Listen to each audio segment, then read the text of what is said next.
हम ये चाहते हैं कि संयुक्त राष्ट्र इसमें दखल दे, अपनी सेना भेजे। अगर आप नहीं जग सकते, या तो हम कहेंगे जाग जाओ, उठ पड़ो, अब इस निद्रा को छोड़ दो, जिस तरह हो जन्म ले, इन जालमों की नस को तोड़ दो। और अगर तुम ऐसा नहीं कर सकते तो एक काम तो करो, संयुक्त राष्ट्र बंद कर दो। या तो न्याय करो या फिर अन्याय की कुर्सी पे बैठना बंद करो। तो एक राष्ट्र बनाओ ना वहां, वो हिंदू राष्ट्र घोषित करो।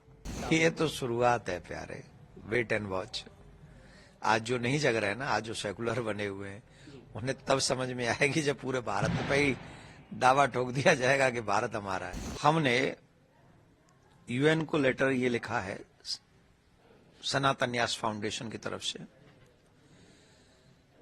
यूएन की रचना, निर्माण इसलिए हुआ कि पूरे विश्व में कहीं भी अगर मानवता पर आपत्ति आएगी, विपत्ति आएगी, कोई संहार करेगा, तो यूएन उसके लिए खड़ा होगा, संयुक्त राष्ट्र।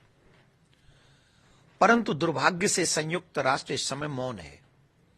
बांग्लादेश में क्या नहीं हो रहा है? बांग्लादेश में चिन्मय दास प्रभु के वकीलों को, एक को नहीं दो वकीलों को मारा गया, पीटा गया, इतने बुरे तरीके से पीटा गया कि वो आईसी रूम में पड़े हुए हैं, बचे बचे ना बचे। इस तरीके से तो ये कट्टरपंथी उनकी सुनवाई नहीं होने देंगे, और अगर उनकी सुनवाई नहीं होने देंगे तो इसका मतलब आजीवन वो जेल में रहेंगे। उन्हें आप प्रताड़ित करोगे, जो दवाई देने गए, भोजन देने गए, वो अरेस्ट कर लिए गए। तो हम ये चाहते हैं कि संयुक्त राष्ट्र इसमें दखल दे, अपनी सेना भेजे। जो वहां बहन बेटियों पे अत्याचार हो रहा है, घर जलाए जा रहे हैं, बिजनेस जलाए जा रहे हैं, लोग मारे जा रहे हैं। अब बताइए इससे बड़ा दुर्भाग्य क्या होगा? वहां भगवा वस्त्र नहीं पहनोगे आप, वहां तिलक नहीं लगा सकते आप, वहां कंठी नहीं पहन सकते आप, वो हिंदुत्व का कोई चिन्ह आपके जीव शरीर पे नहीं होना चाहिए। इससे बुरा और क्या होगा? और इससे बुरा होते हुए हम संयुक्त राष्ट्र क्या देखना चाहता है? बहन बेटियों की चीख पुकार आपको नहीं सुनाई पड़ रही? सनातन समाज के सारे चिन्ह मिटाए जा रहे हैं, वो आपको दिखाई नहीं पड़ रहे। मंदिर तोड़े जा रहे हैं, 200 मंदिरों पे हमला हो चुका है, आपको दिखाई नहीं पड़ रहा है। तो आप कब जगेंगे? अगर आप नहीं जग सकते, या तो हम कहेंगे जाग जाओ, उठ पड़ो, अब इस निद्रा को छोड़ दो, जिस तरह हो जन्म ले, इन जालमों की नस को तोड़ दो। और अगर तुम ऐसा नहीं कर सकते तो एक काम तो करो, संयुक्त राष्ट्र बंद कर दो। या तो न्याय करो या फिर अन्याय की कुर्सी पे बैठना बंद करो। तो हमने लेटर लिखा है। आशा है कि संयुक्त राष्ट्र के जो प्रमुख हैं उन्हीं को संबोधित किया है। आशा करते हैं कि वो लेटर पढ़ेंगे, इसका रिप्लाई करेंगे, और रिप्लाई हमें करें न करें, लेकिन भारत के भारतीयों को, सनातनियों को, बांग्लादेश में जो हिंदू हैं उनको बचाने का और उनको न्याय दिलाने का काम अवश्य करें। ममता बनर्जी ने कहा है कि जो भी वहाँ पे हिंदू हैं बांग्लादेश में, उनको हम अपने यहाँ शिफ्ट कर सकते हैं। उन्होंने ऐसा प्रस्ताव। यहां शिफ्ट करने से होगा क्या? हम तो कह रहे पूरे बांग्लादेश से हिंदू आ जाएं, लेकिन फिर जो हिंदुओं की कुर्बानी हुई है, उनकी जो जगह है, उनके जो बिजनेसेस हैं, उनके जो परिवार वहां बसे हुए हैं, सब छोड़ के आ जाए पाकिस्तान की तरह, सब छोड़ के आ जाए अफगानिस्तान की तरह।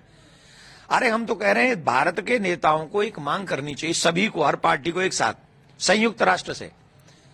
भारत की बिना कुर्बानी के बांग्लादेश नहीं बना है। हमारे भी सैनिक लड़े हैं, हिंदुओं ने जाने दी है। तो अगर तुम नहीं रहना चाहते हमारे साथ, तो एक राष्ट्र बनाओ ना वहां, वो हिंदू राष्ट्र घोषित करो। चाहे जितना भी जगह पार्ट हमको देना आप दो, और हिंदुओं को अलग करो, मुसलमानों को अलग करो, तुम अपना रहो, तुम अपना रहो। यही ना न्याय होगा। ये थोड़ी न्याय है कि तुम वहां से छोड़ के आ जाओ।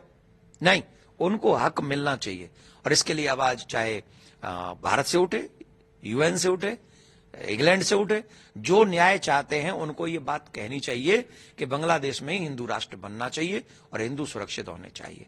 अभी हम एक बात कहना चाह रहे हैं, वो अभी हम नहीं कहना नहीं चाह रहे, मतलब कहना तो चाहते हैं, पर अभी हम इसलिए मौन है कि शायद कुछ न्याय हो जाए, कुछ नहीं हो जाए, कि कुछ तो ऐसा हो जिससे हमें बोलना ना पड़े। अदरवाइज भारत में जो बांग्लादेशी रह रहे हैं, उनके अगेंस्ट भी भारतीय समाज को कड़े स्टेप उठाने पड़ सकते हैं। तो इस बात से भी डरे बांग्लादेश के। ऐसा नहीं कि सारे यहाँ आपके लोग यहां भी हैं। उस दिन से डरना जिस दिन हिंदू जाग गया और ढूंढेगा बांग्लादेशियों को। फिर वो हम चाहते नहीं। तो अभी हम यही कह रहे हैं कि न्याय दो, उन लोगों के साथ न्याय करो। धन्यवाद। सनातन बोर्ड के लिए महाराज जी किस तरीके से आगे काम बढ़ रहा है और इम्प्लीमेंट कैसे होगा सनातन बोर्ड का? देखिए, अभी सनातन बोर्ड पे बहुत अच्छा हो गया कि आज जन जन पे ये बातें हो रही है। अब मैं जहां भी जा रहा हूं, मुझे आज तक किसी मुहिम में इतना समर्थन हर जगह मिलता है, हर चीज पे इतना समर्थन मुझे किसी मुहिम में नहीं मिला जितना सनातन बोर्ड पे। सब लोग एक मत हैं, बड़े बड़े विद्वान, शंकराचार्य, महामंडलेश्वर, बड़े बड़े लोग एक स्वर में कह रहे हैं सनातन बोर्ड होना चाहिए। अगर वक्फ बोर्ड है आजादी के बाद से ही, तो 75 साल 78 साल हमको आजाद हुए हो गए और अभी तक सनातन बोर्ड नहीं है। और हमारी सरकारी हमारे मंदिरों को बैठी हो उनको लेके, उनकी व्यवस्थाएं सब चरमरा रही हैं। तभी तो पशुओं की चर्बी खाने को मिली हमें और हमारे भगवान को। तो इसलिए सभी सनातनी चाहते हैं सनातन बोर्ड बने, और हम आशा करते हैं कि सनातन बोर्ड बनेगा और एक नया सूर्य उगेगा और सनातन सुरक्षित होगा। वह जिस तरीके से दावा कर रहा है, अब स्कूल और कॉलेजेस में भी, बनारस के भी कॉलेज में दावा कर दिया और अनेकों जगह वफ का दावा है, तो इसको किस तरीके से महाराज जी आप देख रहे हैं वफ के दावे? ये तो शुरुआत है प्यारे, वेट एंड वॉच। आज जो नहीं जग रहे हैं ना, आज जो सेकुलर बने हुए हैं, उन्हें तब समझ में आएगी जब पूरे भारत पे ही दावा ठोक दिया जाएगा कि भारत हमारा है। मेन तो यही सवाल है कि हम लोग सेकुलर बने हैं और सेकुलर बनने तो इसीलिए अपने देश को बचाओ, पहले देश को बचाओ, देश के साथ खड़े हो, और किसी भी संस्था को इतना बड़ा अधिकार मत दो कि वो तुम्हारे देश पे ही दावा ठोक दे। सनातन बोर्ड बनाइए, मंदिरों को स्वतंत्र कीजिए, भारतीय संस्कृति को आगे बढ़ाइए, सनातन को आगे बढ़ाइए।